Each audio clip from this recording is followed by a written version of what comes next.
Rather than danger, the word I would probably use is it's a challenge. It certainly is a challenge that data protection be couched in the real world.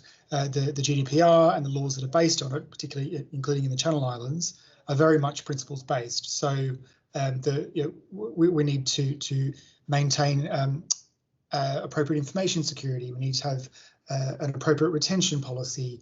We need to have a lawful basis for the information that we process. Now, all of these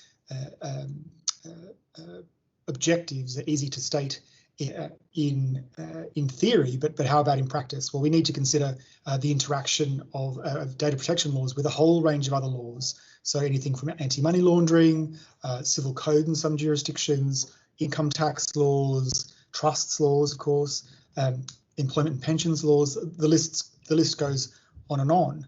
So yes, there is certainly a challenge to locate data protection within such a framework. But I think with the right frame of mind, we can certainly tackle the issue. And I always say that data brings everything to the surface. So I'd like to think of this task as mostly an opportunity. So I won't go into the specifics of any organisations that I know that aren't doing very well at data protection, but what I would say is that I'd like to talk about HR teams and a concept called the Ulrich model. Now, in the 1980s, it was oftentimes HR was known as personnel administration. Now, how that differs from current practice is that personnel did everything to do with people management. So hiring of employees, administering employment, dismissing employees, all of that was handled by HR in many cases. And the thinking by a thought leader called Dave Ulrich was to move administration into shared services centres and actual line management to people managers, and then free up HR business partners to what it's called take a seat at the table with the C-suite to understand their business objectives and to align the people plan to that. So in terms of, for example, the sorts of people that are recruited, what is that person, what is their educational background, their objectives, their all of their various attributes. How do we align the sorts of people that we're recruiting to the sorts of results that we want to get as a business? That's HR business partnering. Now, the relevance of that to data protection is that there is and now this is a danger, that an HR team may say, well, employee privacy should sit with line managers. We're like a second line advisory function. We don't really have any data protection responsibilities.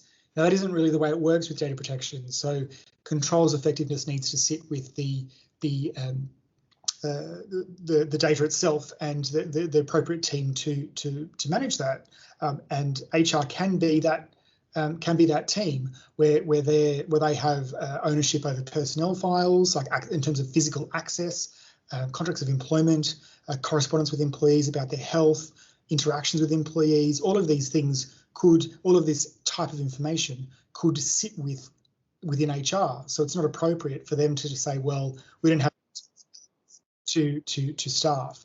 That's not really the way it works. So that would be an example where we're an HR team to say, well, actually, we don't really have any responsibilities there.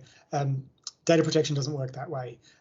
So I would encourage all HR teams to see data protection as an opportunity to better serve the staff, and hopefully to enhance the engagement and improve company results.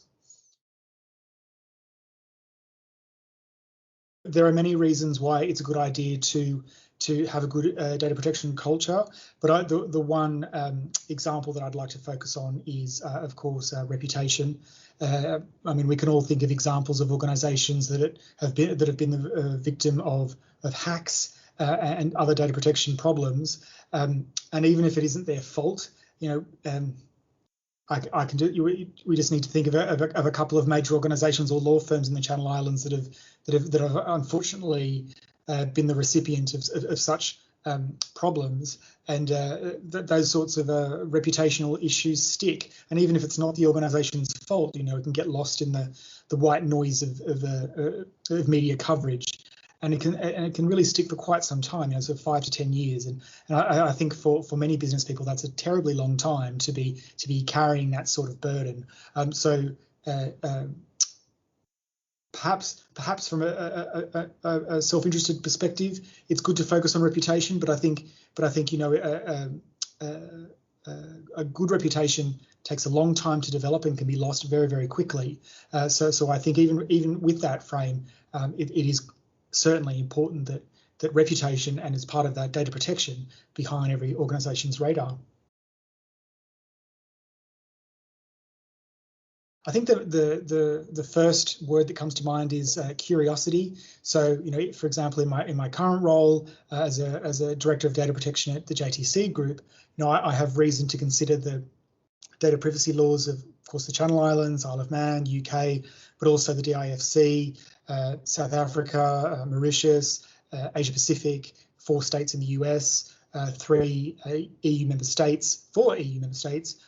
So if there's any number of opportunities for me to get curious and to look at how things are considered and enforced in different places. And it is interesting to see some of the parallels, but also the differences and what value that might also add. The next, of course, is prioritization. So at the start of my tenure at JTC, I created an annual strategy with personal objectives over each quarter, but I've left a goodly amount of room as well for responsiveness. So just dealing with whatever the business may need from day to day. And you might call that reactive, but it's also it is simply being responsive to what's needed. So I think curiosity, prioritization, and come in with a sense of fun and see how you can enjoy it, because I think we are at a very, very interesting period of development in the data protection space. My view is that the way that people and technology interact is where the US railroads were 150 years ago. So we're at the base camp of a very, very high mountain, and I'm personally quite excited to see what comes next.